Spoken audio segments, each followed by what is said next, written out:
তোমার পিতার নাম কি?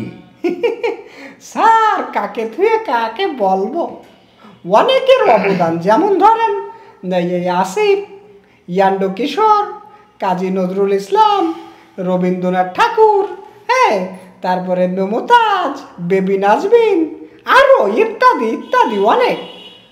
তাও বলো শালা আমার নাম কইনি। আমার একখান বিশাল বড় বিজনেস আছে। আমার এই বিজনেসে দুটো রিক্সা আছে। এই রিক্সারে পর্যবেক্ষণ করার জন্যই আমি একজন প্রকৃতপক্ষে একজন এক্সপার্ট লোক খুঁজতেছি, অনার্স মাস্টার্স কমপ্লিট করা, যাতে আমার রিক্সাটারে সুন্দর করে ধুয়ে মুছে পালিশ করতে পারে।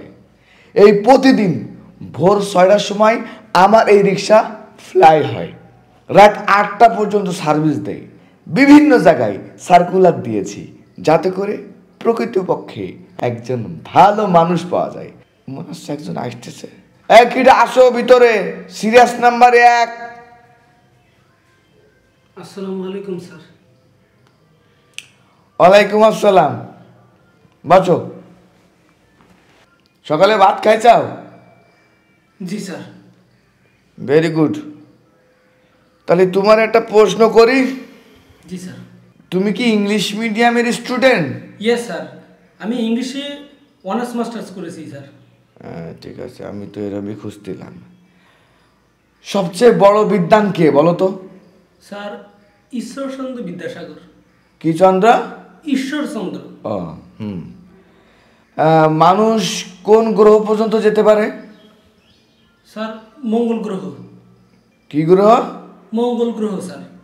মঙ্গল গ্রহ। আচ্ছা, দেশ স্বাধীন হয়েছিল কত সালে বলো তো?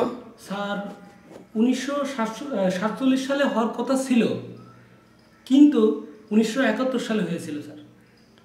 বাবা বাবা, বলো তো বাংলাদেশের ভালো কয়েকজনের শিল্পীর নাম।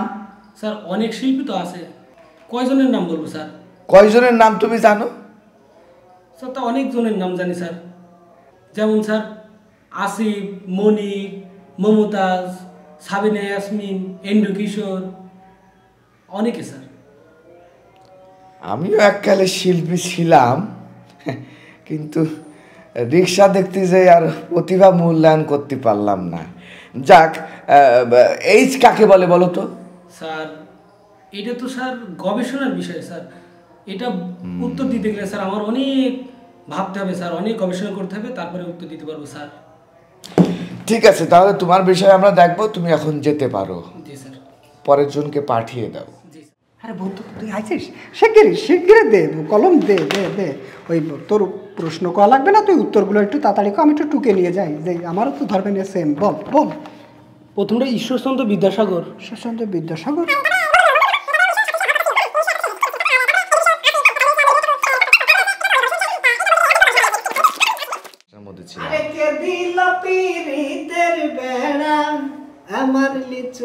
মোবাইলের টোন চেঞ্জ হয়ে গেল কখন আবার? ও তুমি? স্যার হ্যাঁ, অটোটিউনটা আমার কণ্ঠ থেকে আসতেছে। তাই না? না, তুমি কি শিল্পী? শিল্পী, আমি একজন বাংলাদেশের বিখ্যাত সিঙ্গার। তোমার দেখে খুব ইনোসেন্ট মনে হচ্ছে। হ্যাঁ, একদম স্মার্ট। আমার এই রিক্সার চাকা হাওয়া তুমি খুব ভালো করে দিতে পারবে আমার মনে হচ্ছে। বাল্টুটা বাস্ট হবে না আমার মনে হচ্ছে, আমি আমার কনফিডেন্স পাচ্ছি। No tension. হ্যাঁ, ভরপুর হাওয়া দিয়ে দেবো। আচ্ছা, তোমার একটা প্রশ্ন করবো তাহলে? অবশ্যই অবশ্যই, ইন্টারভিউ যখন দিতে আছি প্রশ্ন তো করবেন। তোমার নামটা কি? ঈশ্বরচন্দ্র বিদ্যাসাগর। তোমার বাড়ি কোথায়? ও বাবা, স্যার মঙ্গল গ্রহে।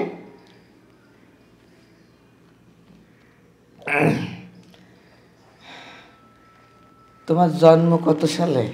বাবা 1947 সালে হওয়ার কথা ছিল, কিন্তু ওইটা ঘুরে যায় 1971 সালে হয়েছে। তোমার পিতার নাম কি? স্যার কাকে থুয়ে কাকে বলবো, অনেকের অবদান, যেমন ধরেন আসিফ, ইয়ান্ডো কিশোর, কাজী নজরুল ইসলাম, রবীন্দ্রনাথ ঠাকুর, হ্যাঁ, তারপরে মমতাজ, বেবি নাজবিন, আরো ইত্যাদি ইত্যাদি অনেক।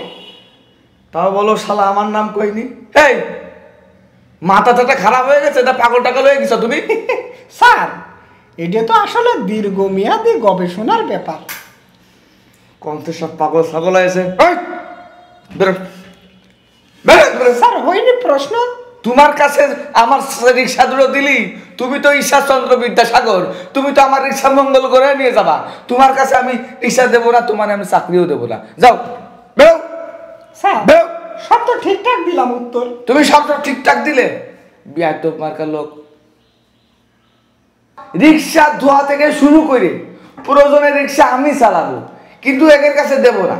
আমার রিক্সা মঙ্গল করে চলে যাবে, আমি বউরে কি জবাব দেবো? এই বউ আমার বিয়েতে যৌতুক হিসেবে দেছে, করে খাওয়ার জন্য দেছে, একটা কর্মসংস্থান তৈরি করে দেছে। আমি সেটারে অবমূল্যায়ন করবো কেন?